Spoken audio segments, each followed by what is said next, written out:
నమఃశివాయ. శ్రీ విశ్వావసునామ సంవత్సరం ప్రజలందరికీ శుభాకాంక్షలు. ఇప్పుడు ఉగాది నుంచి వచ్చే ఉగాది వరకు 12 రాసులకి స్థితిగతులు ఎలా ఉన్నాయి, వాళ్ళ యోగ నక్షత్రం ఎలా ఉంది, వాళ్ళ నక్షత్ర గడియలు ఎంతవరకు వచ్చినాయి అనేది ఇప్పుడు మనం చెప్పబోతున్నాం. మరి ముఖ్యంగా కుంభరాశి వాళ్ళకి అదృష్ట యోగము, ధనప్రాప్తి యోగము, లక్ష్మీ గడియలు ఎంతవరకు వచ్చినాయి అనేది ఇప్పుడు మనం తెలుసుకోబోతున్నాం. ముఖ్యంగా ధనిష్ట నక్షత్రము 3-4 పాదములు అనగా, శతాభిష నక్షత్రము 1, 2, 3, 4 పాదాలు కలిస్తేనే, మరి పూర్వభద్ర నక్షత్రము 1, 2, 3 పాదములు కలిస్తేనే కుంభరాశి ఫలితాలు. ఈ కుంభరాశిలో ఉండవలసిన వాళ్ళకి అదృష్ట యోగము, ధనప్రాప్తి యోగము, లక్ష్మీ యోగం. మరి ఆదాయంలో చూసుకుంటే 8, ఖర్చులో చూస్తే 14, రాజపూజిత 7, అవమానాలు 5. మరి ఈ జాతకములో ఉండవలసిన వాళ్ళందరికీ అదృష్ట గడియలు, లక్ష్మీ గడియలు. మరి ఈ కుంభరాశిలో ఉండవలసిన వాళ్ళకి చిన్న వయసు నుంచి కష్టపడుకుంటూ కుటుంబ బాధ్యతలన్నీ ఈపు మీద వేసుకొని కుటుంబాన్ని గురించి సర్వాన్ని పోరాటం చేసుకుంటూ వాళ్ళ ఆశలు మొత్తం వదులుకొని వాళ్ళకి కళ్యాణం కూడా కాకోకుండా కుటుంబాన్ని డెవలప్మెంట్ చేయాలి, కుటుంబాన్ని బాగు చేయాలని ఆడవాళ్ళ నుంచి మగవాళ్ళ వరకు చాలామంది వరకు జనాలు పోరాటం చేస్తుంటారు. వీళ్ళకి ముఖ్యంగా ధనప్రాప్తి యోగంలో చూసుకుంటే చాలా వరకు కష్టాలే కానీ అభివృద్ధిగా పెద్దగా వచ్చింది పెద్దగా ఏం కనపడతలేదు. కాబట్టి వీళ్ళకి ఎన్నో రోజుల నుంచి ఉండాల్సిన శని ప్రభావం అనేది తొలుగుతుంది. ఏలునాటి శని అనేది ఈ కుంభరాశిలో నుంచి మీనరాశిలోకి వెళ్తుంది. మరి ఈ కుంభరాశిలో నుంచి మీన రాశిలోకి వెళ్ళిన నుంచి వీళ్ళకి అద్భుతమైన విజయాలు, అద్భుతమైన పనులు, అద్భుతమైన కళ్యాణము, అద్భుతమైన ఉద్యోగాలు రాబోతున్నాయి. మరి ఇలా జాతక యోగ నక్షత్రంలో చూసుకుంటే మరి ఏ కార్యక్రమం చేయాలనుకున్నా చేతికాడికి వస్తాయి, నోటికి అందుకోకుండా పోతుంటాయి. ఇస్తా అంటారు, ఈకోకుండా పోతుంటారు. రుణ బాధలు ఎక్కువగా కనబడుతున్నాయి. వీళ్ళ చేతుకుంటే 10 రూపాయలు అప్పిచ్చారనుకోండి, ఇచ్చేటప్పుడు సంతోషంగా నవ్వుకుంటూ ఇస్తారు. మళ్ళా తిరిగి వచ్చేటప్పుడు కెటకెట కెటకెట కెటకెట అవుతుంటాయి. అంటే గొడవలు, సమస్యలు, ఇబ్బందులు అవుతుంటాయి. మరి ఈ రాశిలో ఉండవలసిన వాళ్ళకి వ్యాపారంలో కానీ ఉద్యోగంలో కానీ కొంత డెవలప్మెంట్ కావాల్సినవి, పెద్ద పెద్ద కార్యక్రమాలు పూర్తి చేయాల్సినవి, మరి ఎన్నో రోజుల నుంచి రావాల్సిన కొన్ని పనులు బ్రేక్ కావటం అలాంటివి కానీ వీళ్ళకు ఒక మంచి టయాలు అనేది దగ్గరలోనే ఉన్నాయి. మరి విద్యా విధానాల్లో చూసుకుంటే విదేశాల ప్రయాణాలకు వెళ్ళి విద్యలో మంచి అభివృద్ధిగా సాధించి మంచిగా అభివృద్ధిగా కావలసిన యోగాలు కనబడుతున్నాయి. మరి వీళ్ళకి కళ్యాణ గడియ అనగా పెళ్ళిళ్ళు. మరి వీళ్ళు ఎన్నో విధానాలుగా ప్రేమిస్తారు. ఆ ప్రేమించిన వీళ్ళకి విఫలం అయిపోతుంటాయి, అంటే బ్రేక్ అయిపోతుంటాయి.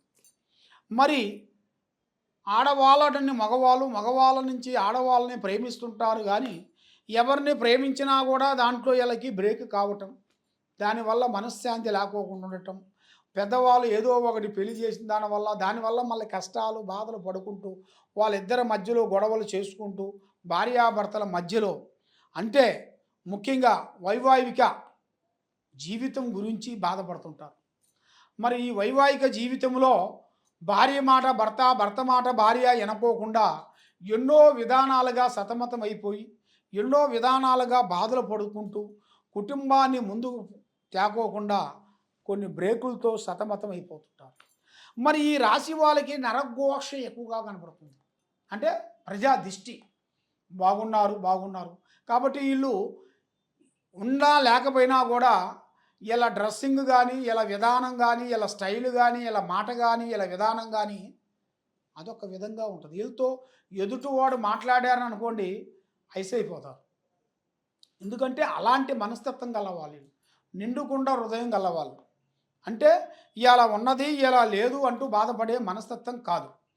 ఏదైనా ఏ విషయమైనా కానీ ఏదైనా కానీ అమ్మవారు దయ వలన అన్ని విధానాలుగా విజయవంతమయ్యే మార్గాలు ఇలా కనబడుతున్నాయి. కానీ ఆరోగ్యపరంగా కొంచెం ప్రాబ్లమాలు కనబడుతున్నాయి. హెల్త్ పరంగా చాలా చాలా వరకు సమస్యలు ఎదురవుతున్నాయి. ఆరోగ్యపరంగా లేనిపోయిన సమస్యలు రావటం, ఆరోగ్యంలో పొట్టలో కానీ గుండెలో కానీ తలలో కానీ ఏదో ఒక విధంగా వీళ్ళకి ఆరోగ్యపరంగా సమస్య పెద్ద సమస్య రాబోతుంది. మరి ఆ సమస్య వస్తుందా అంటే దానికి మనం కొన్ని మార్గాలు చేయాలి, కొన్ని పూజలు చేయాలి, కొన్ని వ్రతాలు చేయాలి, కొన్ని యోగాలు చేయాలి, కొన్ని వ్రతాలు చేయాలి. ఆ విధంగా చేసిన దానివల్ల వాళ్ళ మీద పడాల్సిన నెగటివ్ తప్పు పక్కకు పోతుంది. దానివల్ల వాళ్ళకి మైండు మనస్సు బాగుంటుంది. ఇప్పుడు కూడా ఇలా మైండు మనస్సు ఆలోచన ఒక రకంగా ఉండదు. ఎందువల్ల అంటే మరి ఎన్నో రోజుల నుంచి వీళ్ళకి సతమతం అయిపోతుంటారు. ఒకటి అనుకుంటే ఇంకోటి, ఇంకోటి అనుకుంటే ఇంకోటి, అలాంటి సతమతం అయిపోయి మనశ్శాంతి లేకోకుండా మానసికంగా కొన్ని ఇబ్బందులు ఎదురయ్యి మనసు శాంతి లేక నమ్మిన వాళ్ళు వీళ్ళకి మోసం చేయటం, ఎవరు ప్రేమిస్తారో ఎవరిని అభిమానిస్తారో బంధుమిత్రులతో వీళ్ళకి చాలా విరోధాలు ఎక్కువగా ఉన్నాయి. సమస్యలు కిటకిట ఎక్కువగా ఉంది. దాని వలన వీళ్ళు ఏ కార్యక్రమం అనుకున్నా కూడా ఆ కార్యక్రమాలు కొన్ని ఇబ్బంది కావటం ఇలాంటి వీళ్ళ పేర్లు కొన్ని జరుగుతుంటాయి. మరి వీళ్ళు ఎక్కువగా పూజించాల్సింది శ్రీ వెంకటేశ్వర స్వామిని పూజించాలి. తర్వాత శ్రీ వారాహిణి మాత అమ్మవారు, శ్రీ వారాహిణి అమ్మవారిని పూజించినట్టుగైతే వీళ్ళ మీద ఉండాల్సిన అష్టకష్ట దరిద్ర దోష నివారణ శాంతం అవుతుంది. వీళ్ళ ఆరోగ్యాలు బాగుంటాయి, మనశ్శాంతి అవుతుంది. మరి రాజకీయ ఫలితాల్లో కానీ మరి సినీ ఫీల్డ్లో కానీ మరి వీళ్ళకి ఎన్నో రోజుల నుంచి రావాల్సిన కొన్ని పనులు కానీ భూమి సమస్యలు కానీ ఆగిపోయిన సమస్యలు కానీ భార్యాభర్తలు ఇద్దరి మధ్యలో కొన్ని గొడవలు వచ్చి ఇడిపోయిన వాళ్ళు మళ్ళీ ఇప్పుడు కలుసుకోవాల్సిన టైం వచ్చేసింది. వీళ్ళు అనుకోకుండా కొన్ని కార్యక్రమాలు అభివృద్ధిగా రావాల్సిన టయాలు కూడా ఇలా జాతక యోగంలో కూడా వచ్చేసినాయి. మరి ఇప్పుడు వీళ్ళకి ఏ కార్యక్రమం అనుకున్నా ఏ పని చేయాలనుకున్నా కూడా వీళ్ళ మైండు మనస్సు త్రికార శుద్ధి అంటే మైండ్ బ్రెయిన్ ఒక అందునుగా ఉండదు. 10 నిమిషాలు ఒక రకంగా ఉంటారు, 15 నిమిషాల్లో మారిపోతుంటారు. మరి వీళ్ళు పెద్ద పెద్ద కొండలకే ఎండికేసి లాగుతుంటారు. ఎందుకంటే వీళ్ళ ప్లానింగ్ అలా ఉంటుంది. కాబట్టి వీళ్ళకి ఏ కార్యక్రమం చేసినా ఏది చేసినా కూడా పెద్దవాళ్ళ ఆశీర్వాదం తీసుకోవాలి. పెద్దవాళ్ళ ఆశీర్వాదం తీసుకోకుండా నేను ఎక్కిన గుర్రానికి 3 కాళ్ళు అన్నారు అనుకోండి, గుర్రానికి 4వ కాలు కూడా ఉంటుంది, 4 కాళ్ళు ఉంటాయి. అది ఆ విధంగా మనం అర్థం చేసుకోవాలి. పెద్దవాళ్ళ మాట వినాలి, పెద్దవాళ్ళ అనుగ్రహం తీసుకోవాలి, వృద్ధులను గౌరవించాలి. మీరు ఏ కార్యక్రమం చేసినా కొన్ని జాగ్రత్తలు పడాలి. మరి ఈ సంవత్సరంలో వీళ్ళకి వ్యవసాయంలో కూడా కొంత పంట నష్టం కూడా కొంచెం వచ్చే మార్గాలు కూడా కొన్ని కనబడుతున్నాయి. ఎందువల్ల అంటే వీళ్ళకి మీద మంచిగా ఉన్నా కూడా కొంతమంది వారవకోకుండా లేనిపోయిన దిష్టి ప్రభావం వల్ల కొంచెం నష్ట ప్రభావం కలిగే యోగాలు కూడా కొన్ని కనబడుతున్నాయి. మరి వీళ్ళు ఏ కార్యక్రమం చేసినా ఏ పని చేసినా ఎదుటి వాళ్ళకి చెప్పి పోయారనుకోండి నష్టపోతారు.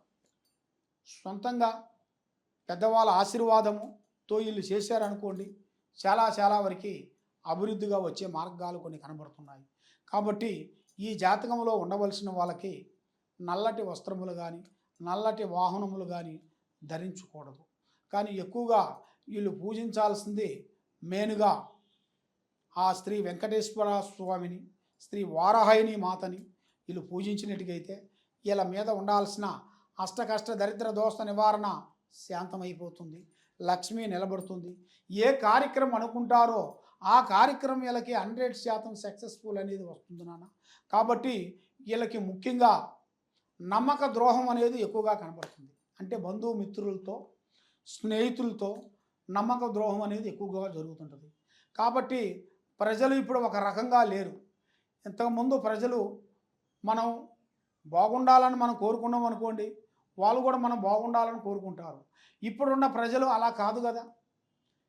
మంచి చేస్తేనే మనం మంచి పని చేసామనుకోండి, మంచి చేశారనేది మనం కొంచెం ఆలోచిస్తారు. మనం మంచి చేయకోకుండా మామూలుగా ఉన్నామనుకోండి,